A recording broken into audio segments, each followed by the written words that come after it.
Hi, welcome to Neuroverse, A podcast hosted by Clara and Carolina, where we discuss all matters from neuroscience to philosophy and beyond. Today's episode is on reductionism in art and brain science, the name of a book written by one of our favorite neuroscientists and world-renowned too, Eric Kandel. Yeah, we're totally not copywriting his book. We just want to discuss it because it's amazing. It's so incredible. The merge between brain science and art is really inspiring. Yeah, so in summary, Eric Kandel, he studies mainly the neural mechanisms underlying memory, actually, which he got the Nobel Prize for. And he is known for not only his great scientific work, but also his passion for art. And being a New Yorker, he wrote this book exploring reductionism in art, mainly focusing on the New York School of Modern Art and how we visually perceive reductionist art. Yes. So the book focuses a lot on top-down versus bottom-up processing in the brain. Yeah, let's start by explaining a little bit what that means. Yes, so bottom-up processes are processes involving perceiving the external environment. Like sensory perception. Exactly. So if you're looking at a work of art, the visual stimuli, the colors, the shape of the square of the canvas, the light reflects and bounces into your eye, through the retina, up the thalamus and into the visual cortex. And that's bottom up. So the external stimuli goes into your brain. Now, top down can be harder to define. So it's thought of as being a process where memory recall or contextual cues and previous social expectations or just expectations in general of the stimuli that you're perceiving helps fill in the gaps. So if you're looking at a work of art and you're not really sure what you're looking at, your brain can fill in the gaps and kind of guess what you're looking at, and that's the top down. One of the examples that Eric Kandel uses in his books are things such as illusions, where you look at a work of art and it looks very abstract, and then you see like the original work of art and it's like a little section of the original painting, and then you can never unsee the original piece. Does that make sense? Yeah. Yeah. And also just the phenomenon that we're probably all familiar with of seeing patterns in everything. Yeah. It's psychologically known as pareidolia, and it's when you see like a blank wall and you see some bits of black on it and you're like, oh, it's a tree. Yeah. Or like if you look at the clouds and you're like, exactly. I was just thinking of like cloud watching. Yes, I see a dinosaur. Yeah. So in visual perception, bottom-up and top-down processes are really important because of something that Kandel describes, known as the inverse optics problem.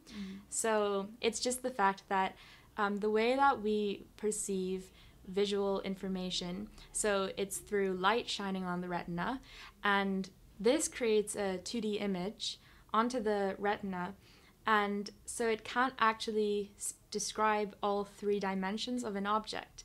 So we need additional mechanisms essentially to reconstruct objects in our visual mind, and this is, done all the time through visual perception. Of course, you then have like the second layer of top-down processes, which is more what you described of like emotion or previous experiences and memories and social constructs or whatever being imprinted onto this image. So visual perception really is really interesting to explore just because it is this concoction of bottom-up raw perception as well as all of this going on in our brains to create just this simple image that is constantly changing in time as well. Yeah. It's so fascinating how Yeah. there are all of these mechanisms, and I like the way you put it, the raw visual inputs versus our own, emotional and memory and whatever cocktail of preconceived stuff imprinting, like you said, onto the work of art, for example. Yeah, and so this is especially interesting in abstract art or reductionist art, where the viewer is given basically a piece of the puzzle.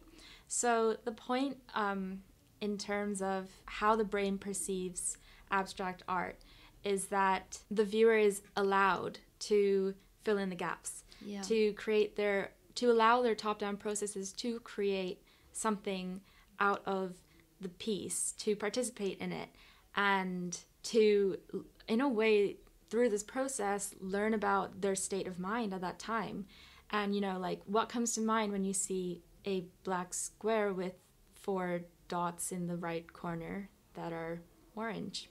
You might think of a box of Tic Tacs, and then you might recall your memory. Yeah, they really allow you to project your own experiences onto it. And Eric Kandel quotes Turner, where the legend is that a woman was looking at a sunset painted by a Turner, and she said, "I never saw a sunset like that, Mr. Turner," to which he replied, "Don't you wish you could, madam?" And I think that is so beautiful. Yeah, it really shows how, like, in a way, our imagination is greater than reality. Exactly. I was just going to say imagination through creativity.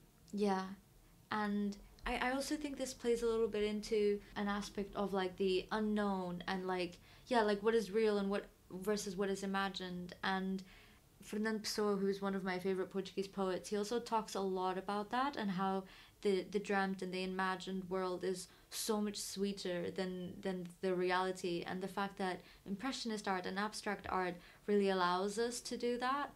I've never perceived it in that way before, unshackled from, like, the constraints of reality and 2D imagery and, like, accurate, like, still life type of paintings. This reminded me of something. It's kind of paradoxical because what you're describing is, like, how sweet imagined realities can be, and a sort of escapism from reality. But at the same time, an abstract approach, like I mentioned before, it can sort of reveal to us something more about ourselves, right? And our mental state. And also, something Kandel mentions a lot is what artists themselves describe as their art helping to bring you closer to the truth. So, for example, there's a quote from the famous artist Piet Mondrian, and he said, "Nature inspires me, puts me in an emotional state so that an urge comes about to make something, but I want to come as close as possible to the truth and abstract everything from that until I reach the foundation." And it's really interesting. Well, firstly, I just resonated with this so much. I'm so inspired by nature, and it makes me want to come close to the truth as I possibly can. But also to relate this to reductionism, it's almost paradoxical. So what he's saying is that his goal is to then extract, like, the essence from that, and by extracting and communicating the essence of an image, then you can also enable others to see more of that thing. It's so interesting how he talks about this, like, almost reductionist approach. And Eric Kandel, he likes to play around with this idea of reductionist art as well as reductionist neuroscience and compare the two. And Rothko is a really interesting example of an artist who Eric Kandel says does this. So Rothko started off doing pretty non-abstract type of paintings, such as the couple kissing, and then he slowly progresses into more abstract and, like, reductionist type of art, ultimately simplifying the colors and simplifying the lines and everything, until he reaches a painting, for example, number 7 in 1964, where it's basically the absence of colors. So it's a pretty dark painting, and it contains a few streaks of, like, lighter shades. It's kind of like a black square on a black square. Yeah, exactly. And so the way that Eric Kandel compares this to neuroscience, so this painting is essentially the absence of light, and with the reductionist approach, you look at biology or any biological topic you want to study, and you start off from zero and then you build up on it with the knowledge that you have, right?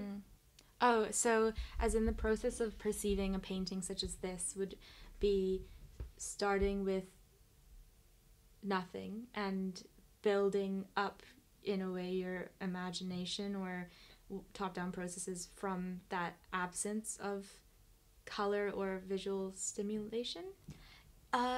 Yeah, potentially, yeah, in terms of the visual process, but I just wanted to focus more on the reductionism in biology. So reductionism as a scientific approach is based on the belief that complicated phenomena can be derived from and described by basic phenomena. And so then this leads to what we call a bottom-up approach, which is totally unrelated from bottom-up processing. Yeah. A bottom-up approach just means understanding very basic mechanisms or simple mechanisms, such as how a neuron fires in response to stimulus, in order to understand the whole system, like, you know, how the brain perceives art. Yeah, it's essentially a methodology. Yes, exactly. It's a methodological approach. And so what you're saying about the absence of information ultimately resulting in a accumulation of information on top of this in the perception of reductionist art. And then when we compare this to a bottom-up scientific reductionist approach, methodological approach of building up a basic mechanism into a higher level process, I thought a really interesting question to explore is, like, can this actually be done?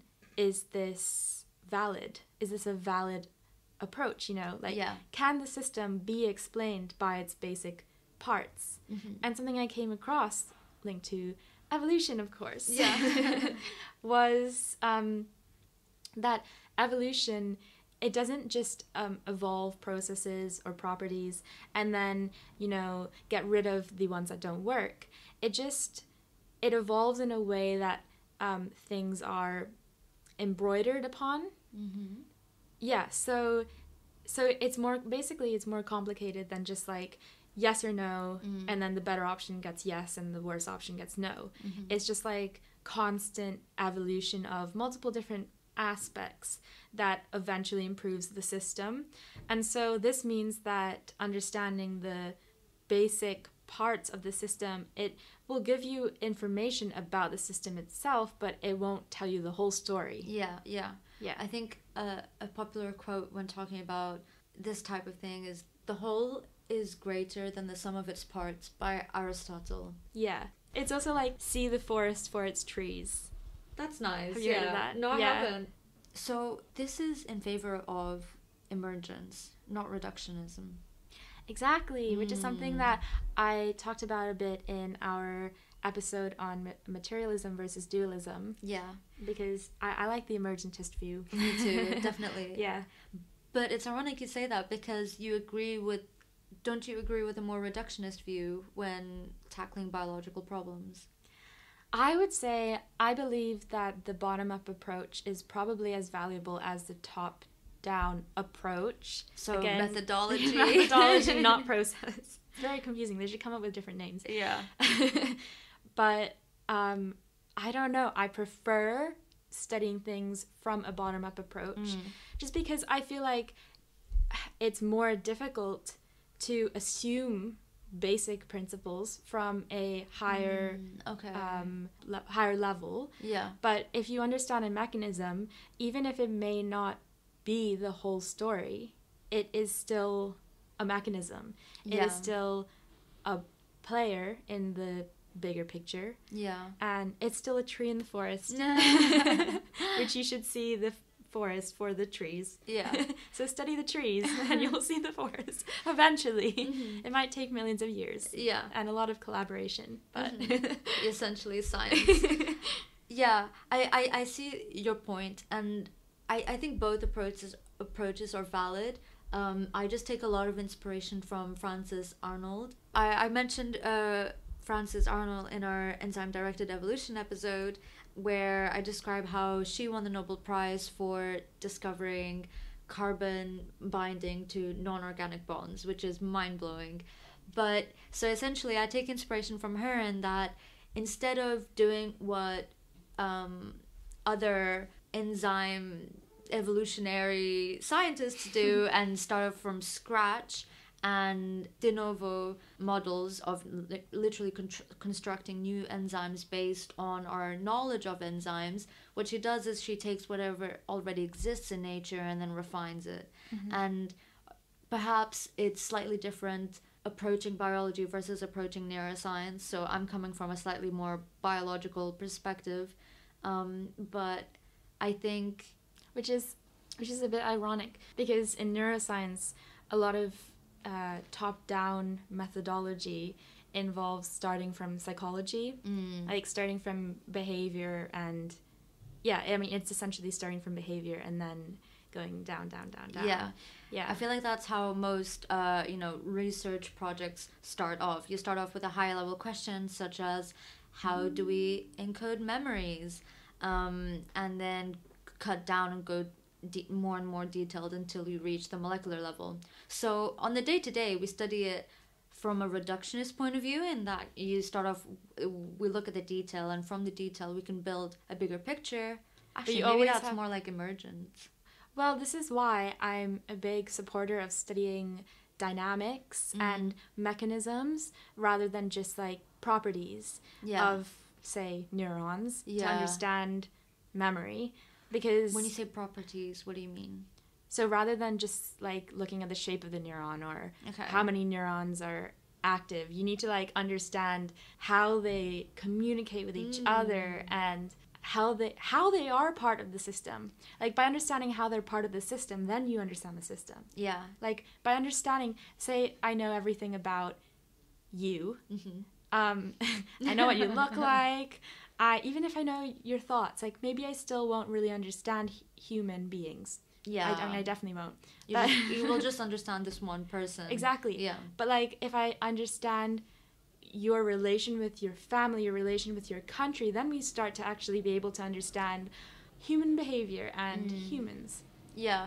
I find it very interesting you say that, because isn't looking at the properties of neurons essentially the whole structure-function relationship and dilemma? So didn't we conclude that? No, exactly. That's why we talked about how it's a triangle of structure, function, and dynamics. I think we added the dynamics, but yes. Yeah, we serendipitously added it while discussing it, but I now am a firm believer of this. Yeah, interesting. But do you not think that the properties, i.e. the structure, can lead to the function, which lead to the dynamics? Yeah. I mean, like, your family wouldn't be your family without you. Like, there would not be a dynamic between you and me if you or me did not exist. I guess, yeah. You think you'd still be having this conversation if I was a worm? If I wasn't here? Why wouldn't you be my friend if I was a worm, Clara? I just wanted to finish off by reapplying this concept of a reductionist approach in neuroscience to reductionist art, so going back to abstract art. So we've still not reached a conclusion on whether or not a bottom-up methodology can inform us, how much it can inform us of a whole system, i.e. the brain. Yeah. But I then thought this was really interesting to question, like, can we really know the whole story and the whole truth through a reductionist piece of art if we can't understand the brain through understanding just a piece of it, you know? Yeah. And then this made me reflect on what is the purpose of reductionist art. And again, I come back to the idea that it can inform us about ourselves and our inner sensations, and to be observers of our own perception and to complete patterns and to put pieces of the puzzle together. But it might not, I don't know, it might not tell us like the whole truth. It can give us hints though. Yeah, I love that sentence you said. it allows us to be observers of our own perception. Yeah. I think that's so beautiful. Yeah. On that note, we'll end today's episode, and we hope you enjoyed listening to us attempt to talk about art and art history, but of course neuroscience as well.